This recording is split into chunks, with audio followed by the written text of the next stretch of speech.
பரிசுத்த ஆவியால் நாம் வழி நடத்தப்படும் பொழுது அவர் எது நல்லது, எது கெட்டது, எது உகந்தது என்று நமக்கு கற்றுத்தருவார். ரோமர் 12:2 சொல்கிறது, பரிசுத்த ஆவியால் வழிநடத்தப்படும் பொழுது எது நல்லது, எது கெட்டது, உகந்தது என்று அவர் நமக்கு வழி தருவார். நான் தான் சொன்ன முதல்ல 2 உள்ள கிளர்ச்சி இருக்குது. ஒன்று மிருக உள்ள கிளர்ச்சி, இன்னொன்று பரிசுத்த ஆவியால் வழி நடத்தப்படுகிறது. பரிசுத்த ஆவியால் யார் வழி நடத்தப்படுகிறார்களோ அவர்கள் நான் இந்த மாதிரி இருமனமுடையவர்களாக இருக்க மாட்டார். அவர்கள் எது நல்லது, எது கெட்டது என்று, எது உகந்தது என்று அறிந்து கொள்வார்கள். படியமா ரோமர் 12:2 படி பார்க்கலாம். ரோமர் 12:2. இந்த உலக போக்கின்படி நடக்காது. அவன் பணக்காரனாயிட்டான்னு நீயும் பணக்காரன்னு அவன் போகிற போக்கில் போகக்கூடாது. அதான் பாருங்கள், இந்த உலகத்தின் போக்கின்படி போகாத. இன்றைக்கி அநேகம் பேர் மற்றவன் எப்படி சம்பாதிக்க, எப்படி பண்ணணும், எப்படி அவன் நடக்கிறான்னு அதுபடி தான் நடக்கணும்னு இன்றைக்கி பிள்ளைகளை பாருங்கள். இன்றைக்கி பல பிள்ளைகள் கெட்டு அலைவதற்கு காரணம் பிள்ளைகள் குடிவரி பலவிதமான படிக்கிற காலத்திலிருந்தே மற்ற பிள்ளைகள் செய்கிறத கேட்டால் உனக்கு 5ஆம் கிளாஸ்லேருந்தே பிள்ளைகளுடைய உணர்ச்சிகள் மாறும். எப்பொழுது பிள்ளைகளுடைய உணர்ச்சி மாறும் என்றால் 12 வயது வந்துட்டால் உடனே அவர்களுடைய உடல் உணர்ச்சி எல்லாம் மாற்றமடையும். அந்த 12 வயசில் ஏற்படுகிற மாற்றம் அவர்கள் இந்த உள்ள கிளர்ச்சியை தாறுமாறான காரின ஒரு சிற்றின்பங்களை நாடும். அது அதனால தான் பிள்ளைகளை வளர்க்குறது ஜாக்கிரதையாக வளர்க்கணும். 12 வயசில் வந்துட்டனாலே தாய் தப்புன்னு மிக அலர்ட்டாக இருக்கணும். கொஞ்சம் கூட நீங்கள் உங்களுக்கு கவனம் போயிட்டாக்கும் இந்த பிள்ளைகள் என்ன செய்யும்னா, அந்த 12 வயசுலேருந்து 20 வயசு 22 வயசு வரை அதுகளுடைய எண்ணம் பூரா உடல் ரீதியான காரியங்களே இருக்கும். அவர்களால் கட்டுப்படுத்துறதுக்கு கஷ்டம்.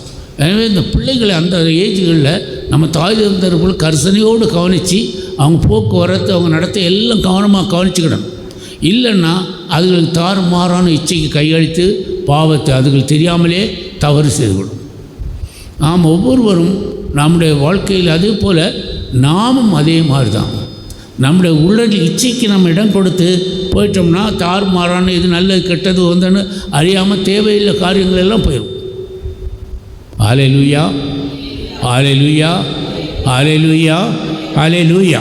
எனவே நாம் ஒவ்வொருவரும் நம்முடைய எது நல்லது கெட்டது என்று உகந்து அறிந்து உறுதியான மனநிலையோடு செய்ய வேண்டும்.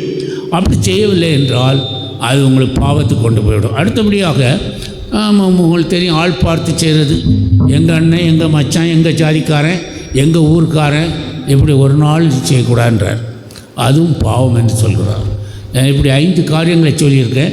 இதை ஏதாவது உங்கள் வாழ்க்கையில் நீங்கள் செய்திருந்தால் அதை நீங்கள் உணர்ந்து அது பாவ சங்கீதத்தில் நீங்கள் ஒப்பு கொடுத்து விடுதலை பெற வேண்டும். ஏன்னா பாவம் விளையும் இடத்திலே யார் வருவா? முதல்ல சொன்னேன்னா அந்த கனியை பறிக்கும்போது என்ன சொன்னார்?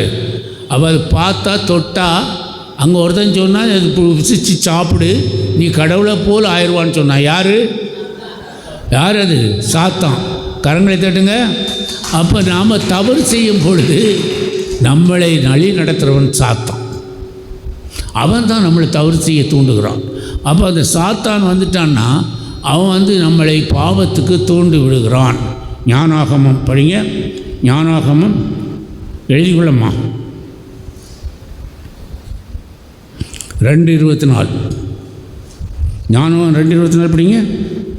அழகியின் பொறாமையால் சாவு உலகுக்கு வந்தது. பாவம் உலகத்து இந்த பாவமே வர காரணம் அழகையின் பொறாமை. என்ன அழகையின் பொறாமை?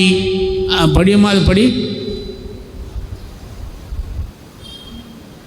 படிக்கிறேன். ஞானம் சாலமன் ஞானம். அழகையின் பொறாமையால் சாவு உலகிற்குள் வந்தது. அதை சார்ந்து அழகை சார்ந்திருப்போர் அவர்கள் பாருங்கள் இறப்புக்குள்ளாவர், தண்டனைக்குள்ளாவர், மரணம். எனவே இங்கே என்ன அதில் அடங்கி இருக்கிறதால் எல்லாரும் ஒரு நிமிஷம் பாருங்கள். ஹல்லேலூயா, ஹல்லேலூயா. ஏன் சாத்தானுக்கு நம்ம மேலே பொறாமை?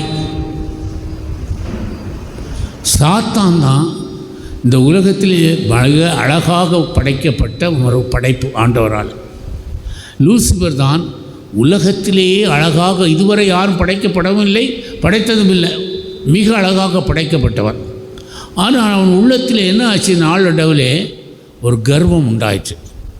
நான் அழகாக இருக்கேன், நான் நல்ல ஹைட்டாக இருக்கேன், நான் ஏன் இந்த கடவுளுக்கு நான் மண்டியிடணும், அவரை போல் நானும் மேலே மேலே போய் அவருக்கு இணையாக நான் இருப்பேன் என்று அவன் உள்ளத்தில் கர்வம் எட்டப்படுது. ஆண்டவர் அவனை தண்டித்து பாதாளம் வரை தாழ்த்தினார் என்று வேதம் சொல்கிறது. எனவே அந்த பாதாளம் வரை தாழ்த்தின பொழுது அவன் என்ன செய்தான், இந்து உலகத்திலே அவனோடு ஒன்று அந்த படைத்த சமணசுகளிலே சமணசுகள் தான் சாத்தான். அதில் மூன்று பகுதி, மூன்றில் ஒரு பகுதி இன்று உலகத்திலெல்லாம் சாத்தான அலையுது. அவனுக்கு என்ன வேலைன்னா, யாராவது மகிழ்ச்சியாக இருந்தால் அதை கெடுக்கணும். ஒரு கணவன் மனைவி மகிழ்ச்சியாக இருந்தால் அதை எப்படி கெடுக்கணும்னு அவன் வருவான். ஒன்லே கணவன்கிட்ட ஏதாவது ஒரு தேவையில்லாத வார்த்தை பேச வைப்பான், அல்லது மனைவிட்ட தேவையில்லாத பேச வைப்பான். அது மாதிரி சகோதரர்கள் ஒற்றுமையை கெடுப்பான், அயலாரோடு உள்ள ஒற்றுமையை கெடுப்பான், நம்முடைய உள்ளத்தில் இருக்க மகிழ்ச்சியை கெடுப்பான். ஏனென்றால் அவன் உள்ளத்திலே மகிழ்ச்சி இல்லை. அந்த பொறாமையினால் மனிதர்களை கெடுப்பது சாத்தான். ஹல்லேலூயா. இப்போ புரியுதா உங்களுக்கு? நம்மகிட்ட உலகத்தில் ஒரு பொறாமை வந்துச்சுன்னா உடனே நினச்சிக்கணும், நம்மகிட்ட யார் வந்துட்டா? சாத்தான். நம்ம தவறு செய்யணும்னா உடனே சாத்தான் நம்மகிட்ட வந்துட்டானா நீங்கள் உணர்ந்துக்கிடணும். சாத்தானேன்னா அவனை விரட்டிட்டு நான் இப்படி தான் கடவுளை கட்டளை இப்படி தான் நடப்பேன்னு சொல்லணும். இல்லைன்னா கணவன் மனைவிக்குள்ளே சண்டையை கொண்டு வந்துடும். நீங்கள் கொஞ்சம் நேரம் சிரித்து பேசி பாருங்களேன், கணவன் மனைவி சந்தோஷமாக ஒரு அரை மணிக்கு பேசி பாருங்கள். இடையில் ஏதாவது ஒரு ஹார்ட் வேர்டை போட்டு நாங்கள் குழப்பத்தை உண்டாக்கிறோம்.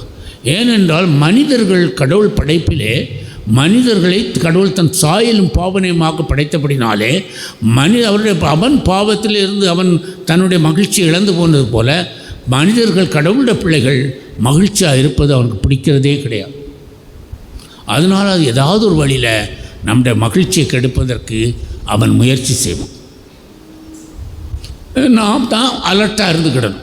நம்ம குடும்பத்தில் சரி பிரச்சனைகள் வரும்போது நாம் அலர்ட்டாக இருந்துக்கணும். சரி, இது சாத்தாண்ட செயல்பாடா என்னான்னு பார்த்து நாம் எப்போ கடவுளுக்குள்ளே வந்து விட்டோமோ அதன் பிறகு இந்த பிரச்சனை நம்மகிட்ட வராத வரதுக்கே பயப்படுவான்.